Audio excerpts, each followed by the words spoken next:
Tú que eres la luz del mundo, que ilumina a todo hombre que viene a este mundo. Ilumínanos hoy a nosotros, que estamos pendientes de tu doctrina, de tus enseñanzas, de tu sabiduría. Ayúdanos a comprenderte, amarte y a vivir tu vida en nosotros, para ser como tú, hijos de nuestro Padre Celestial. Tú que vives y reinas por los siglos de los siglos. Bien, ahora vamos a seguir hablando de Dios. Y nos habíamos quedado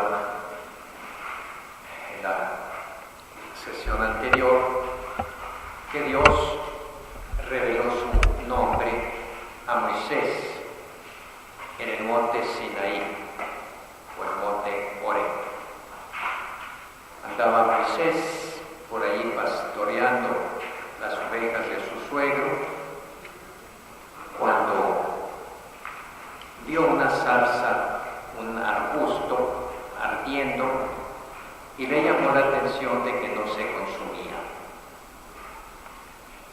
Entonces se acercó con curiosidad y escuchó una voz que le dijo: Moisés, Moisés, quítate las sandalias, porque el suelo que pisas es santo. Aquella era una teofanía de Dios, es decir, una manifestación de Dios. Dios se hace presente de muchas maneras, pero como no podemos verlo, se hace presente a través de figuras. Y ahí lo hizo a través de un arbusto que ardía. Y su presencia especial, ahí en ese lugar, aunque Él esté en todas partes, hacia el mar, remota galaxia. Sin embargo, allí estaba en ese momento haciendo de una manera especial su presencia. Está santificando aquel lugar. Por eso después los israelitas considerarán que el templo es un lugar santo, porque de una manera especial habita Dios allí. Y por eso también nosotros en nuestras iglesias, cuando está el Santísimo Sacramento en el sagrario, consideramos ese lugar santo, porque está santificado por la presencia especial, digo especial, de Dios. Y entonces lo que quería Dios era liberar a su pueblo. He escuchado el grito de dolor de mi pueblo que está esclavizado en Egipto y quiero liberarlo, y te voy a enviar a ti. Moisés le dijo: bueno, ¿qué les voy a decir a los israelitas? Que Dios me manda, pero ¿cuál Dios? Hay muchos dioses. Los filisteos tienen su Dios, los cananeos su Dios, los egipcios tienen su Dios, cada pueblo tiene su Dios. Si tú eres el Dios de Israel, ¿cómo te llamas? Que todos esos dioses de los pueblos tenían su nombre. Y entonces Dios le revela un nombre en el que está contenido todo lo que Dios es, de una manera de lo más simple posible. En ese nombre está contenida la vida, está contenida la unicidad, o sea, no hay más que ese Dios, haciendo ver que todos los demás no son nada. Está contenida su fidelidad, su presencia con su pueblo. ¿Y cuál es ese nombre? Es un nombre que después los judíos expresaron con 4 letras, el tetragrama, 4 letras, que no le ponían las vocales porque no lo pronunciaban por respeto, dado que uno de los mandamientos es: no tomarás el santo nombre de Dios en vano. Ellos, para no arriesgarse, mejor no lo pronunciaban de ninguna manera. Después trataron de ponerle las vocales y salió la palabra Jehová, pero los estudios bíblicos modernos han deducido que lo correcto, que es más correcto, el nombre de Yahvé. Antes de este nombre, ya los israelitas le daban a Dios, al Dios de Abraham, al Dios de Isaac, al Dios de Jacob, diferentes nombres. Por ejemplo, él. Ya ven que hay muchos nombres que terminan en él. Samuel, Israel, Otoniel, etc. Él quiere decir algún atributo de Dios. También Elohim, o Shaddai, o Adón, o Adonai. De hecho, este nombre fue el que más se usó, que en griego significa, se dice Kyrios o Kyrios, y en español le decimos Señor, aquel que manda, aquel que domina. Pero lo que le dijo Dios a Moisés es Yahvé, que quiere decir yo soy el que soy, o el que es. Como les decía, en este nombre está todo el poder, la sabiduría, la presencia, la eternidad de Dios. Él es simplemente el que es. Todos los demás somos, pero al mismo tiempo no somos, puesto que no hemos tenido el ser desde siempre, ni duraremos para siempre. Nuestro ser es muy relativo, mientras que Dios es el que es de una manera perfecta. Él es. El verbo ser indica la existencia, pero en el caso de Dios, en el grado sumo, tanto en su extensión en todas partes, Él está en todas partes, como en el tiempo, siempre está. Pero además con esto les indicaba a los israelitas que Él estaba con ellos. Así les daba a entender su fidelidad y su amor hacia ellos.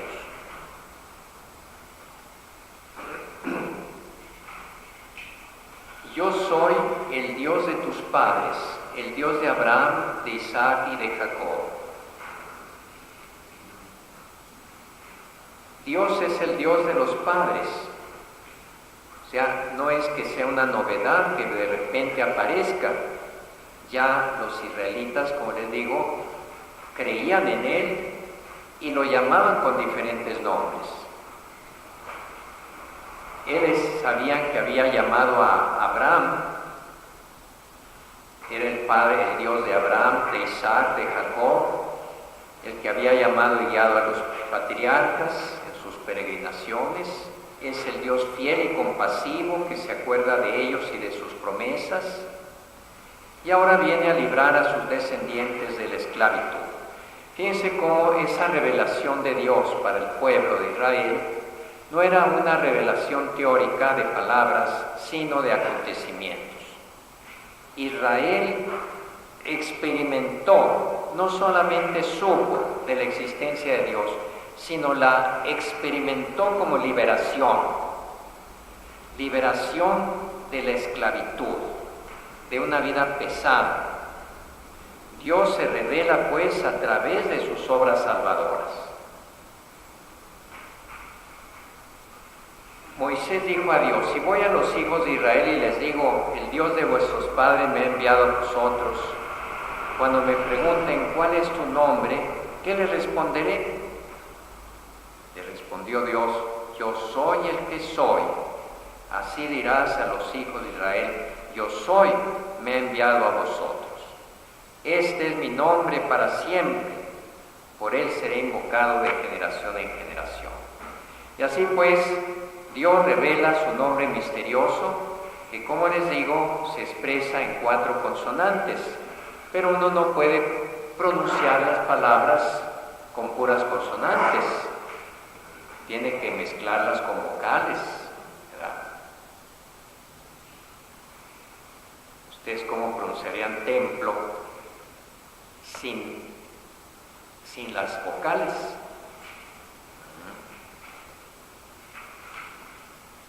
¿Cómo pronunciar simplemente casa sin ponerle la A, las 2 A? No se puede. Por eso ellos al escribir no lo ponían con vocales para no pronunciarlo, por respeto. Ese nombre significa yo soy el que es, o yo soy el que soy, o yo soy el que yo soy. Dios pues dice quién es y cómo y con qué nombre se le debe llamar. Este nombre divino es misterioso como Dios es misterio. Es a la vez un nombre revelado y al mismo tiempo la resistencia a tomar un nombre propio. Es decir su nombre y no decir su nombre, más bien expresar qué es como es.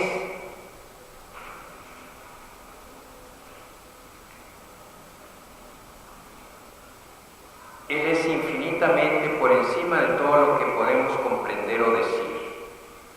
Es Dios escondido, es inefable, es el Dios que se acerca a los hombres. Y al revelar su nombre, Dios revela también su fidelidad, puesto que dice, me he compadecido de mi pueblo, su grito de dolor llega hasta mí. Lo he escuchado, lo voy a liberar. Por amor a sus padres, Abraham, Isaac y Jacob. Recuerden que los israelitas en Egipto descendían de Jacob, eran las 12 tribus de Jacob, que en un hambrial terrible, por falta de lluvias, tuvieron que emigrar, como los braceros de México se van a Estados Unidos, así ellos se fueron a Egipto, que era el Estados Unidos de entonces, a buscar trabajo, a buscar un mejor nivel de vida. Pasaron muchos años de aquello, muchos años, y ya no estaba José, que era el que los apoyaba, tenía un puesto importante en el gobierno del faraón, y comenzaron a despertar sospechas de crecer demasiado y de convertirse en un peligro, de ser un pueblo demasiado numeroso que pudiera desestabilizar Egipto, y por eso comenzaron a esclavizarlos, a matar a los primogénitos. Por eso Moisés se salvó, porque lo iban a matar, pero lo pusieron en el agua, una canastilla, y allí lo encontró la hija del faraón, que lo crió. Ante la presencia atrayente y misteriosa de Dios, el hombre descubre su pequeñez. Y esto en cualquier religión, en cualquier idea que se tenga de Dios como lo máximo que puede existir, siempre provoca en el hombre un sentimiento de estupor, de asombro, de temor ante lo inmenso, ante lo desconocido, ante lo que me rebasa. Por eso Moisés se quitó las sandalias, se cubrió el rostro delante de la santidad divina. Ay de mí, dije, que estoy perdido, soy un hombre de labios impuros, dice Isaías. Ante los signos divinos que Jesús realiza, ese Jesús provoca esa misma reacción que provocaba Yahvé en el Antiguo Testamento. Ante los signos divinos que Jesús realiza, Pedro exclama, aléjate de Señor, que soy un hombre pecador. Pedro sintió la presencia de la santidad infinita de Dios en Jesús y se sintió rebasado, se sintió abismado en aquella presencia con mayúscula, una presencia que todo lo llenaba. Como les decía, por respeto a la santidad del nombre de Dios, el pueblo de Israel no pronunciaba ese nombre. Y por eso lo sustituía con otros títulos, especialmente con el nombre de Señor, Adonai en griego, Adonai en hebreo, Kyrios en griego y Señor en español. Después, en el Nuevo Testamento, a Jesús se le llamará de una manera especial Jesús Señor. Especialmente, recuerden Filipenses, dice que no se aferró a su condición divina, sino que se anonadó haciéndose hombre, murió en la cruz, resucitó, y por eso Dios, su Padre, le dio el nombre que está sobre todo nombre, para que el nombre de Jesús, toda rodilla en el cielo, en la tierra, en los abismos, se arrodille y proclame: Jesús es Señor. ¿Qué está diciendo aquí Filipenses? Jesús es Yahvé.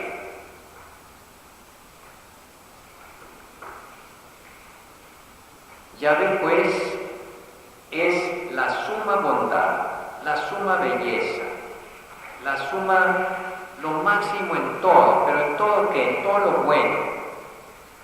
No puede ser en todo lo malo, porque la maldad, la mentira,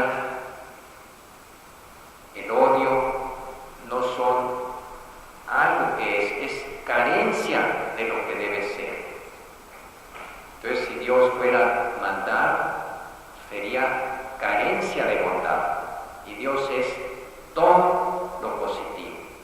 Es que algunos dicen que si Dios es lo máximo,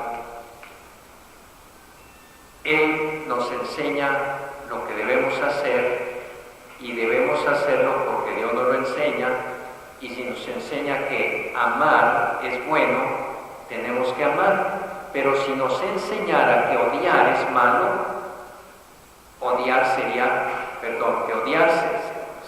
nos enseñara que odiar es bueno, entonces odiar, matar, mentir sería bueno, porque Dios lo dice. Pero eso no puede ser, porque va contra el principio de contradicción.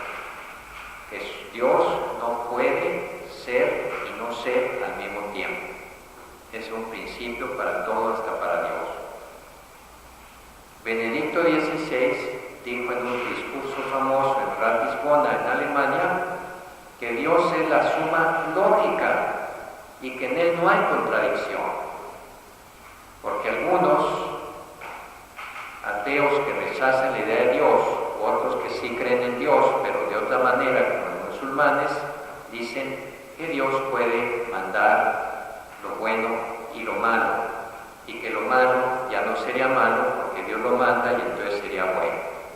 Y entonces Benedicto dice no, eso no tiene lógica, y Dios es la suma lógica, es el logos, la inteligencia, la razón infinita, suprema.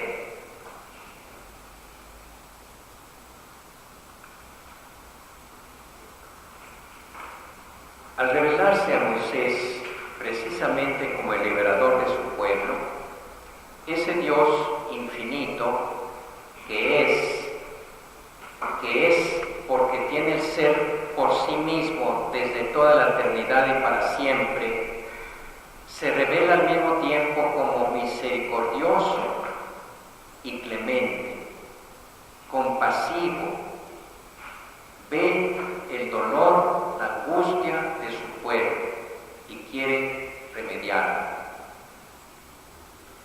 Por lo tanto, el nombre de Dios, el yo soy, expresa también la fidelidad de Dios, que a pesar de la infidelidad del pecado de los hombres y del castigo que merece, mantiene su amor por 1000 generaciones.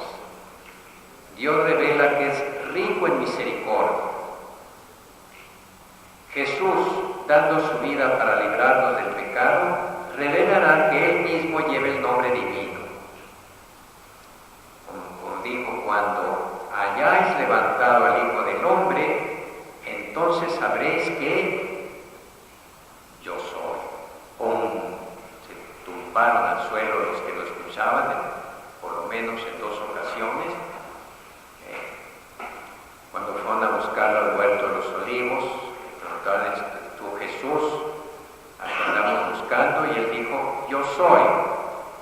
Allí, por lo visto, dijo el nombre que Yahvé le había dicho a Moisés en el monte Horeb.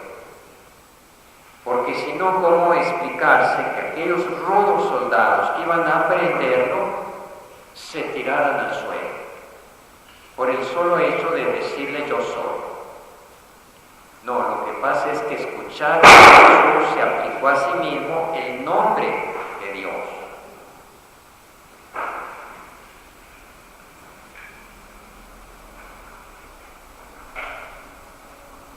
Solo Dios es. Nosotros somos, pero con una existencia precaria, dependiente. Como dice San Pablo, en Él vivimos, nos movemos y existimos. Si no nos mantuviera en el ser, desapareceríamos. Dice Santiago: en Dios no hay cambios ni sombras de rotaciones. Él es el que es desde siempre y para siempre. Por lo tanto, creer en Dios, creer en Yahvé, fíjense bien, es agarrarnos en nuestra indigencia, en nuestra precariedad, del único sólido y permanente que existe. De otra manera quedamos expuestos a la nada. Pero aún los condenados, aún en el infierno, aún los demonios existen porque su existencia está apoyada en el poder de Dios. ¿Y por qué no los desaparece, como dicen que dijo el Papa hace poco, que las almas de los malos simplemente van a desaparecer, que no hay infierno? Pero eso lo dijo un señor ateo que dice que el Papa le dijo eso. Porque Dios, una vez que nos da la existencia, ya no nos la quita. Entonces, para que nuestra vida precaria, insegura, inestable, adquiera estabilidad, fortaleza, permanencia, tiene que estar agarrada de Dios, anclada en Dios.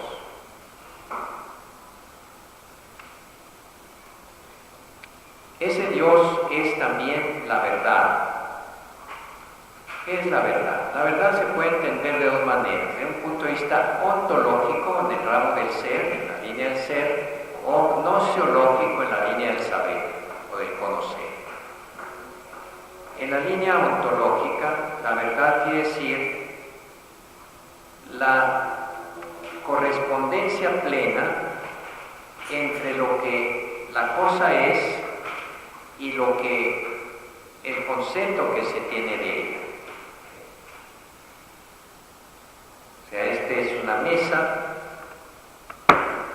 yo sé que es una mesa, entonces el concepto que tengo yo de esto es de una mesa y de esto es de un libro. Eso es la verdad, la correspondencia entre lo que uno sabe y lo que la cosa es. Esta verdad ontológica se puede viciar de 2 maneras y caer en la no verdad o en la mentira o en el error. Cae en el error cuando yo sin querer me equivoco. Allí no hay ninguna conocimiento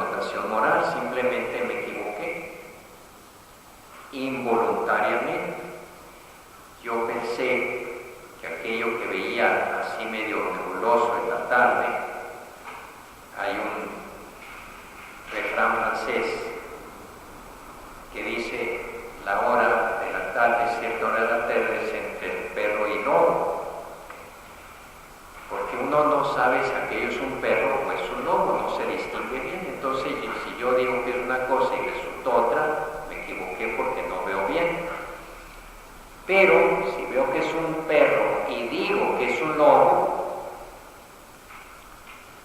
sabiendo que estoy mintiendo, entonces ahí ya entra una connotación moral. Bien, pues Dios es el ser, y el ser siempre, el ser absoluto, infinito, siempre se identifica con lo que es, con la verdad. No sé si me explico. Por eso Dios es la verdad. Jesús dijo: yo soy el camino, la verdad y la vida.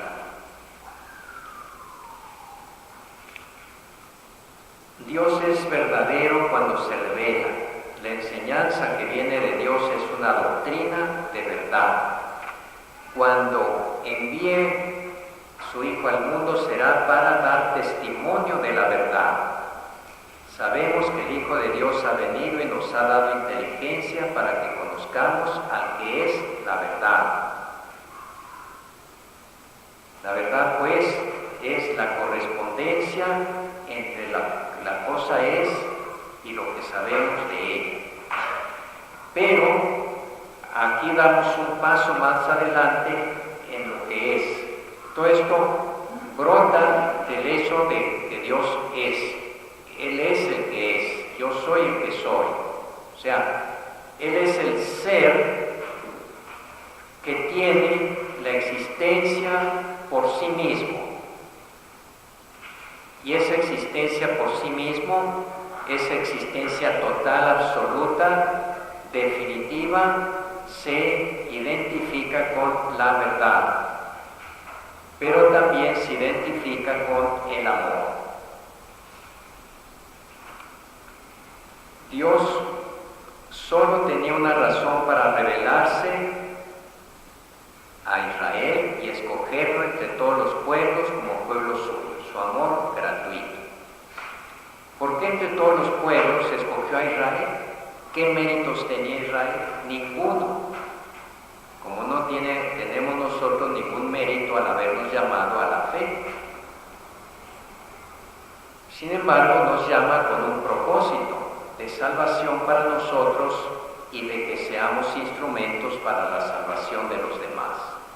Al escoger a Israel, en él escogió a todo el mundo, pero a partir de Israel, con un amor gratuito.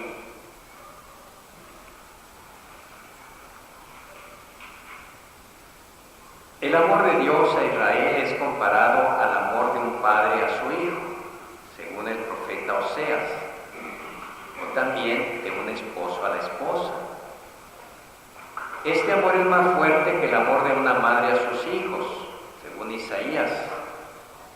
Recuerda, aunque tu padre y tu madre te abandonaran, yo nunca te abandonaré.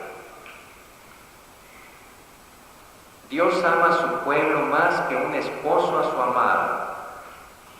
Este amor vencerá incluso las peores infidelidades del pueblo y llegará hasta el don más precioso que Dios podía darnos. Tanto amó Dios al mundo que le dio a su Hijo único, a su unigénito. Este amor es eterno. ¿Cómo puede ser eterno si nosotros no somos eternos, si somos los amados de Dios? Porque desde la eternidad Él ya nos amaba. Para Él toda la eternidad es un instante presente. Y así millones o billones de años antes de que existiéramos, Él ya nos amaba, nos veía, nos tenía en su corazón. Como dice un canto muy bonito, porque los montes se correrán y las colinas se moverán, mas mi amor de tu lado no se apartará. Isaías. Oh Jeremías, con amor eterno te he amado, por eso he reservado gracia para ti. Y San Juan irá todavía más lejos al afirmar: Dios es amor. Y esta es la definición más perfecta, más hermosa que se puede dar de Dios. Porque aquí en Dios es amor, está incluida incluido el nombre que Dios le dio a Moisés: yo soy. Pero de una manera todavía más rica, cuando dice Dios es amor, significa Dios es para mí, para nosotros.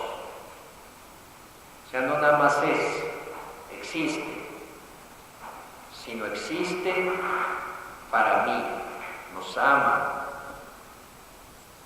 nos arropa, nos acoge, nos ha creado, nos ha redimido, nos espera.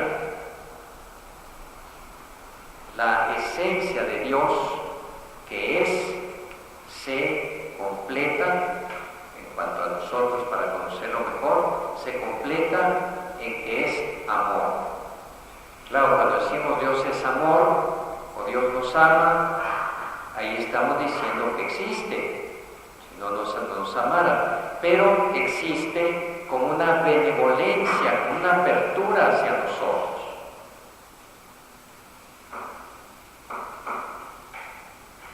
El ser mismo de Dios es amor.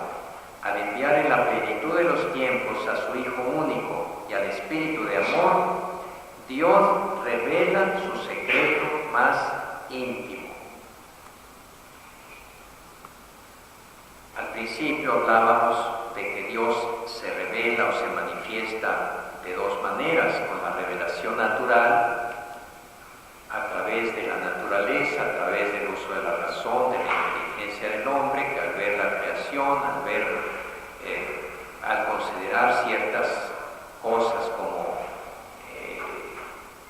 el origen del mundo, el mundo se mueve, tiene que haber alguien que lo mueva, etc., son razonamientos puramente humanos. Esas pruebas o esa revelación de Dios es suficiente para saber que Dios existe, pero no es suficiente para saber que Dios es amor. Dios es amor es una revelación sobrenatural, como la que hemos visto que experimentó Israel al sentir que Dios lo amaba, liberándolo de la esclavitud.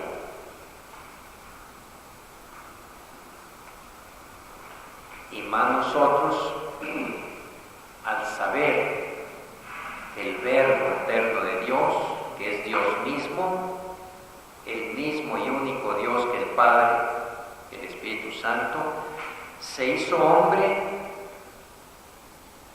y dio su vida por nosotros, su vida humana, en la cruz. Tanto amó Dios al mundo que nos dio a su Hijo, y habiendo amado a los suyos que estábamos en el mundo, nos amó hasta el extremo, y nadie tiene amor más grande que el que da la vida por aquellos a quienes ama. Entonces vean ustedes cómo Dios no solo nos revela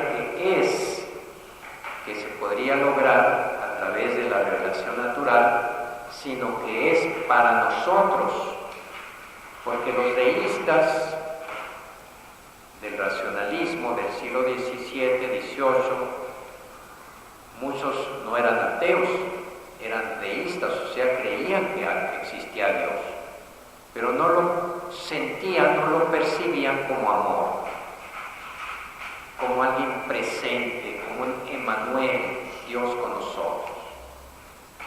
Eso tuvo que ser una revelación. Del Nuevo Testamento en Jesús no, ya desde antes. Ya estamos viendo cómo se manifiesta preocupado por su pueblo, lo salva de la esclavitud, lo libre de la esclavitud y con frecuencia lo perdona después de que el pueblo se aleja de él por la idolatría. Por eso se le canta continuamente: Dios es clemente y misericordioso, lento a la ira y pronto para perdonar. Y eso, para los que tengan una idea de que Dios en el Antiguo Testamento es un Dios duro, un Dios vengativo, un Dios castigador, y que en el Nuevo Testamento se muestra todo lo contrario. No, desde el Antiguo Testamento Dios se revela como Dios amor. Pero, claro, no de la manera tan, perdonen la expresión, tan loca, la locura de la encarnación y la locura de la cruz. Ahí sí que Dios se voló la barra, ahí sí que Dios hizo lo que nadie podía haber esperado. Tanto así que los judíos, muchos, no todos, muchos, no pudieron reconocer a Dios en Jesús, porque decían: ¿cómo es posible que ese Dios trascendente se nos presente aquí como un hombre y dé su vida por nosotros? Pero así fue. Dios se presenta como hombre. Les hablé muchas veces, les dije que los quería. Bueno, pues ahora quiero decírselo con palabras humanas, con gestos humanos, teniendo amigos, curando enfermos, protegiendo a los niños y finalmente dando mi vida, mi sangre por ustedes. Entonces Dios es amor y la máxima expresión del Dios amor es Jesucristo. ¿Cuáles son las consecuencias de la fe en Dios? Consecuencias de la fe en Dios. ¿Qué ganamos o qué nos puede diferenciar de los que creemos, a los que creemos en Dios, de los que no creen en Dios? Obviamente en el único Dios, no en cualquier Dios que el hombre se invente.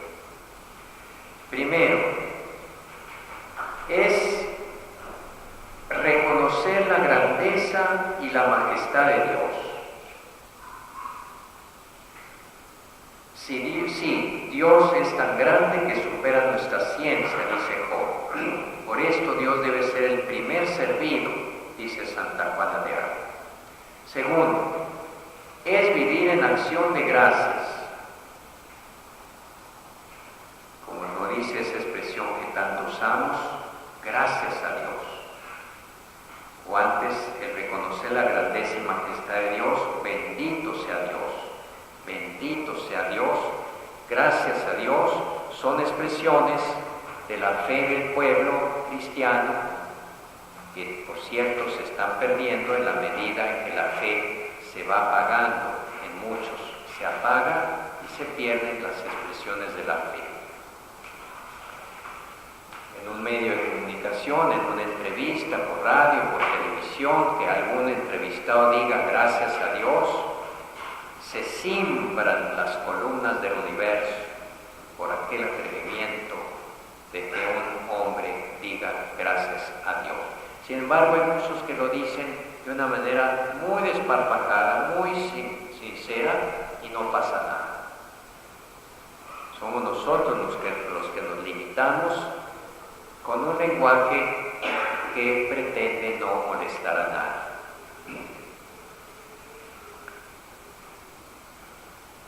Es vivir pues en acción de gracias. Si Dios es el único, todo lo que somos y todo lo que poseemos viene de Él. ¿Qué tienes que no hayas recibido?, dice San Pablo. ¿Cómo pagaré al Señor todo el bien que me ha hecho? Tercero, es reconocer la unidad y la verdadera dignidad de todos los hombres. El tema de la dignidad humana y de los derechos humanos está a la orden del día. Tanto que hasta se exagera tomando como derechos humanos lo que no son. Pero como la expresión es tan noble, que para justificar una acción que no es tan noble, se utiliza la expresión derechos humanos. Este es un derecho humano. Ya desde la Revolución Francesa, los derechos del hombre y del ciudadano, de la Constitución de Estados Unidos, de la Declaración Universal de los Derechos Humanos de la ONU, 1948, las constituciones modernas, la misma mexicana del 17, incluyen proclamaciones de los derechos humanos. Pero se habla de derechos humanos, no hay ninguna base sólida para defenderlos, o tan sólida, diríamos, como el hecho de que mi dignidad de persona, de hombre, procede de que soy imagen y semejanza de Dios. ¿Por qué fuera de esta perspectiva de fe en Dios creador, en Dios redentor, en Dios que nos llama a todos a Él, se cometen más arbitrariedades contra la vida humana y contra la dignidad humana? De eso irán muchas veces acusaciones contra los cristianos, contra la Iglesia, que las cruzadas, que la Inquisición, que mató a no sé cuántos millones. Miren, en un solo día en México mueren más que todos los que mató la Inquisición en varios siglos. Así, tan sencillo. Solo un ateo en el siglo X y XX, que fue Stalin bajo su gobierno y muchas veces bajo su orden directa, murieron cerca de 80 millones de personas en una sola vida humana de un dictador. ¿Y qué decir de Hitler, por ejemplo? Todos los muertos que hubo por causa del nazismo, del Pol Pot, allá de Camboya, matanzas espantosas que no se han dado en la cristiandad realmente, y menos en la cristiandad cuando los cristianos son auténticos, creyentes en Dios. Es que no hay base para reconocer, una base auténtica, firme, sólida para reconocer los derechos humanos, si no es a partir de la fe en Dios, creador del hombre. Ahora, ¿cuántos miles de abortos hay en México, en solo la Ciudad de México, en un año? Y eso en nombre de los derechos humanos de la mujer, pero no del niño. Cuando la Iglesia dice, no, los derechos humanos son para todo ser humano, y el que está en el vientre de la madre es un ser humano, con el mismo derecho y la dignidad de la madre que lo lleva. Vean, no hay base sólida, fuerte. Lo voy a hablar un poquito más adelante. El usar bien de las cosas creadas. Estamos viendo las ventajas o consecuencias de la fe en el Dios único. La fe en Dios nos lleva a usar de todo lo que no es Él en la medida en que nos acerca a Él, y a separarnos de ello en la medida que nos aparta de Él. Por ejemplo, el dinero. ¿Podemos ganar dinero? Sí. ¿Usar el dinero? Sí. ¿Necesitamos el dinero? Sí. Pero ¿cuánto? Tanto cuanto nos ayude a vivir y a llegar al encuentro con Dios. Si el dinero en un momento dado se convierte en una trampa que me impide mi relación con Dios, se convierte automáticamente en un ídolo que debo rechazar. El sexo. Sexo es un don de Dios, y el sexo es una tarea puesta por Dios a los hombres para la entrega mutua y la preservación de la especie. Pero ¿cuántas veces el sexo se convierte en un impedimento para llegar a Dios, o nos aparta de Dios? Pues vean ustedes otro ejemplo. Podríamos decir, aunque suene raro, tanto sexo cuanto nos ayude a estar con Dios. Nada de sexo en la medida en que ese sexo nos aleje de Dios, del dinero o del trabajo, porque el trabajo, por ejemplo, hoy que es día del trabajo,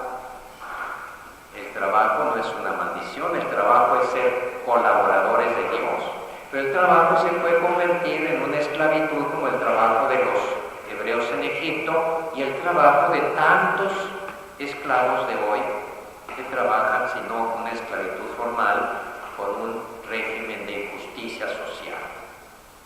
O también el que trabaja toda la semana y se le hace poco y trabaja también los domingos sin necesidad.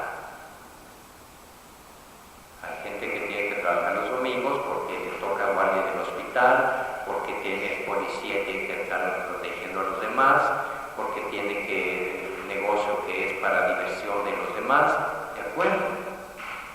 Pero trabajar por trabajar para ganar dinero, el trabajo se convierte en un mal. Miren, es un deber, es usar bien de las cosas creadas. Y el criterio es tanto cuanto me ayude a conocer, a vivir con Dios, y lo rechazo tanto cuanto me impida servir a Dios. Confiar en Dios en todas las circunstancias.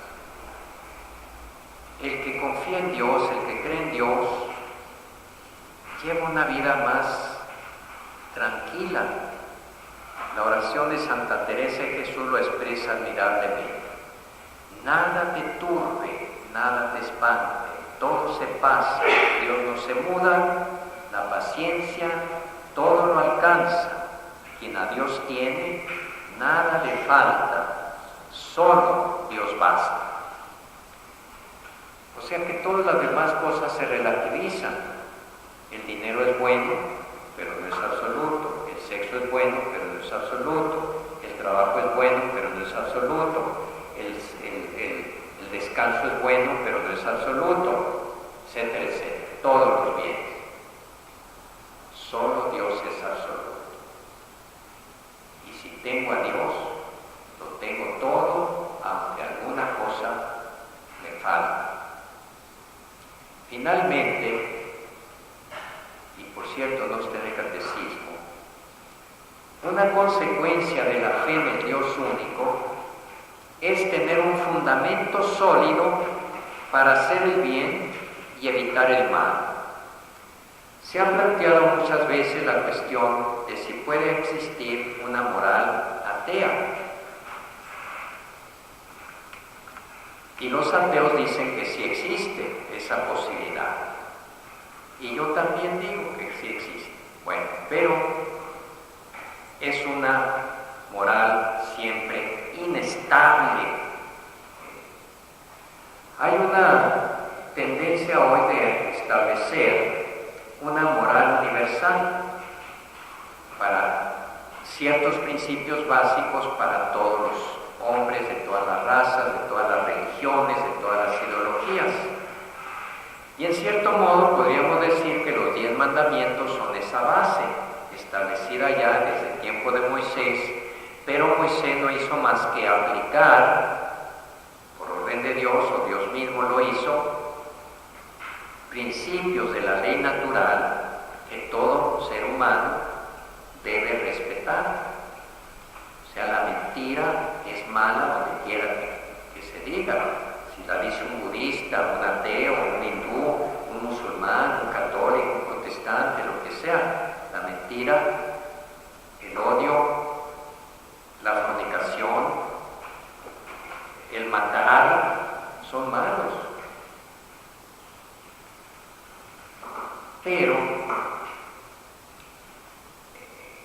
cuando el hombre establece como criterio para saber lo que es bueno y malo su propio criterio, su propia apreciación personal, entonces no solo se puede equivocar como se equivoca con tanta frecuencia, sino que no se va a poner de acuerdo con los demás.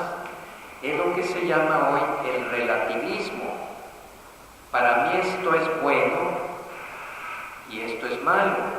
Y otro dirá, pues no, para mí lo que para ti es bueno, para mí es malo. Y así vienen a discrepar. Pero eso no es más que fruto o consecuencia de la actitud de Adán cuando Dios le dijo, no comerás del árbol de la ciencia del bien y del mal. Es decir, tú como criatura no puedes establecer lo que es bueno y malo, porque no conoces la esencia profunda de las cosas, como la conozco yo, porque soy el creador de las cosas. Entonces el hombre dijo, ¿por qué Dios me va a decir lo que es bueno y malo? Yo lo voy a establecer y a decidir por mí mismo. Eso no es más que la expresión del eterno relativismo que hoy se manifiesta de una manera muy fuerte, en la que el bien y el mal se establecen por decisión de cada quien, y si se van a convertir en un procedimiento social a través de una ley, entonces se hace por consenso. ¿Qué quiero decir? Pongamos que en 1950, por decir un ejemplo, se votó en el Congreso si el aborto era legal o no era legal. Y en aquel momento unos defendían que sí era legal y otros que no. Pero eran más los que decían que no, y no pasó la ley en favor del aborto. Pasan 50 años, el mundo va evolucionando, el relativismo se va haciendo más extendido, vuelven a votar, aunque no hay tanta distancia entre una votación y otra, no crean, a veces es un año a otro. Y entonces ya los que piensan que el abortar no es malo, son más que los que piensan que el abortar es malo, y ganan esa ley. Entonces se promulga una ley como en la DF, donde dicen abortar es legal. Y claro, si es legal es porque no es malo, no está aprobando algo malo. Entonces ahí ¿qué pasa? Que se hizo por consenso, que viene a ser simplemente la suma de las opiniones personales e individuales de aquellos que pensaban de esa manera, y en un momento dado fueron mayoría y ganaron a promulgar esa ley. Sí es cierto que hay ateos muy buenos y creyentes muy malos, pero el ateo que es muy bueno es porque juzga de una manera sana según su conciencia, basada en la ley natural. Y cuando un creyente en Dios es malo, hace el mal, es porque no se atiene a lo que Dios le dice, a lo que Dios nos ha enseñado, en los 10 mandamientos, en la ley de Cristo. O sea, no es el ateo por ser ateo que es más bueno, o el creyente por ser creyente que es más malo.